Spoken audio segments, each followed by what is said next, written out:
আমার হাতে যে পাসপোর্টটি দেখতে পাচ্ছেন এটি হচ্ছে এমআরপি পাসপোর্ট। এটি হচ্ছে এমআরপি পাসপোর্ট। তো এই পাসপোর্টটা আমার কাছে আসছে লাস্ট যে এমআরপি পাসপোর্ট বানানো হয়, যে লাস্ট যে সময়টা ছিল সেই সময়ের পাসপোর্টটা। আর এমআরপি পাসপোর্টটা আর চলবে না, এই পাসপোর্টটা রিনিউ করা আর হবে না, এটা এখনই শেষ, বা যাদের কাছে আছে এটাই শেষ। সেকেন্ড কোনো এমআরপি পাসপোর্ট আসবে না। তাহলে আমাদের কি করতে হবে? আমরা যারা পাসপোর্ট বানাই, যারা পাসপোর্ট সম্পর্কে জানি, এমআরপি পাসপোর্ট ট্রান্সফার করে ই পাসপোর্টে নেওয়া হয়েছে। যাদের ই পাসপোর্ট নেই তারা কি করবে? তারা অবশ্যই আবেদন করতে হবে। আজকে কথা বলবো সমস্যা নিয়ে, যারা এখনো পর্যন্ত নাম এমনকি ডিটেলস সব কিছু সমস্যা নিয়ে আজকে কথা বলবো। প্রথমে বলা যাক, আমার কাছে যে এই পাসপোর্টটা আছে সেখানে অবশ্যই আমার ডিটেলসগুলো দেওয়া আছে। এবং যে এই যে ডিটেলসগুলো দেওয়া আছে, এখানে আমার নাম আছে, এখানে আমার বংশ আছে, এখানে আমার জন্ম সাল আছে, এমনকি এখানে পাসপোর্ট নাম্বার পর্যন্ত আছে। তো আপনারা যারা এই পাসপোর্টের জন্য আবেদন করবেন, তো অবশ্যই আপনাদের জন্ম নিবন্ধনের যে নাম আছে এরকম নাম থাকবে, জন্মসাল থাকবে, এগুলো একদম এই যে এমআরপি পাসপোর্ট আছে সেম টু সেম বানাবেন। কেন বানাবেন এটাও আমি আপনাদের বলতেছি।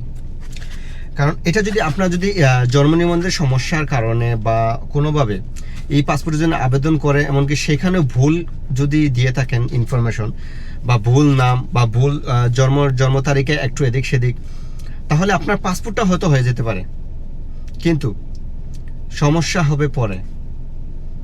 যখন আপনি যদি সৌদি আরবের মধ্যে থাকেন, তাহলে আপনার একামা যে পাসপোর্টটি রিনিউ করবেন, তখন অবশ্যই রিনিউ হয়ে যাবে। হয়তো বা এখন সমস্যা নাও হইতে পারে, কিন্তু পরবর্তী সমস্যা হবে।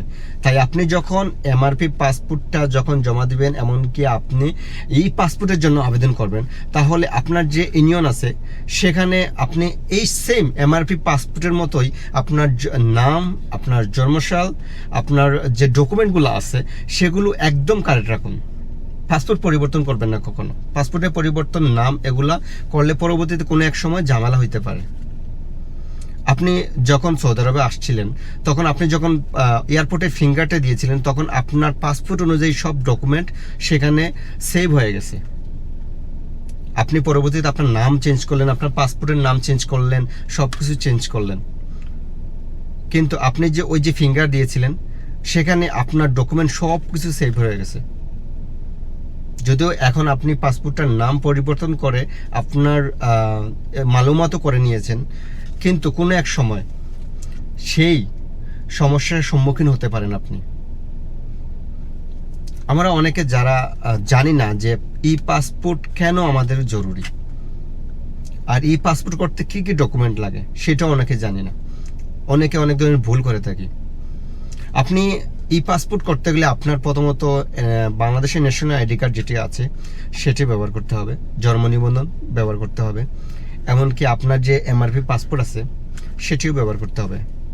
এগুলো ব্যবহার করার এক কথা বলা যায় যে আপনি যখন এমআরপি পাসপোর্টটা যখন জমা দেবেন, বা সেইটার যে ডকুমেন্ট আছে, আপনার যে ন্যাশনাল আইডি কার্ডের যে ডকুমেন্ট আছে, যে নাম আছে, জন্মসাল আছে, এমনকি আপনার যে জন্ম নিবন্ধনের নাম, এমনকি এগুলো আছে, সম্পূর্ণ ঠিক থাকলে আপনি পাসপোর্টটা যখন পাসপোর্টের জন্য আবেদন করবেন, এই পাসপোর্টের জন্য, তখন আপনার সম্পূর্ণ সঠিক সব কিছু ঠিকঠাক।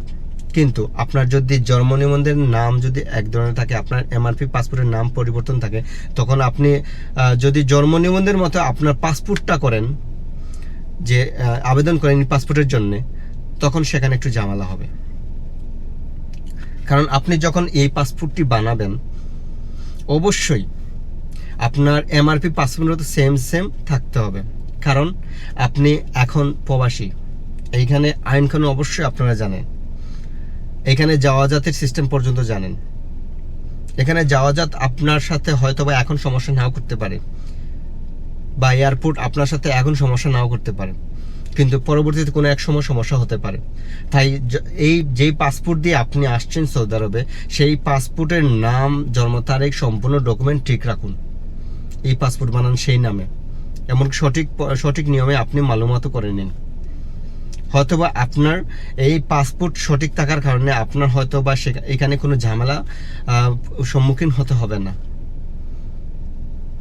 তো যারা মদিনা আছেন, বিশেষ করে আজকের ভিডিওটা হচ্ছে 6 তারিখে 6 জুন। তো যারা মদিনাতে আছেন, বিশেষ করে 12 থেকে 13 জুন মদিনাতে সৌদি কাউন্সিল টিম যারা পাসপোর্টের আবেদন নিয়ে এবং পাসপোর্ট সংক্রান্ত সব কিছু নিয়ে তারা আসতেছে মদিনার ভেতরে। সুখ হারাত যে ইশারা আছে সেটি সোজা রুটটি চলে গেছে, সেখানে আপনি রাস্তার ঠিক পাশে পেয়ে যাবেন। সেখানে তারা ইস্তারা নিয়ে সেখানে বসেছে অফিস নিয়ে, আপনারা সেখানে আপনাদের পাসপোর্টের জন্য আবেদন করতে পারবেন। তবে সেখানে কি কি নিয়ে আসবেন সেটিও আপনাদের বলি। আপনারা যদি ন্যাশনাল আইডি কার্ড, যেটি আমাদের বাংলাদেশের ন্যাশনাল আইডি কার্ড, সেটি যদি থাকে সেটি ফটোকপি নিয়ে আসবেন, ছবি নিয়ে আসবেন। এমনকি যদি আপনার জন্ম নিবন্ধনের যে পেপারটি থেকে থাকে, জন্ম নিবন্ধন যেটি, সেটিও কপি নিয়ে আসবেন।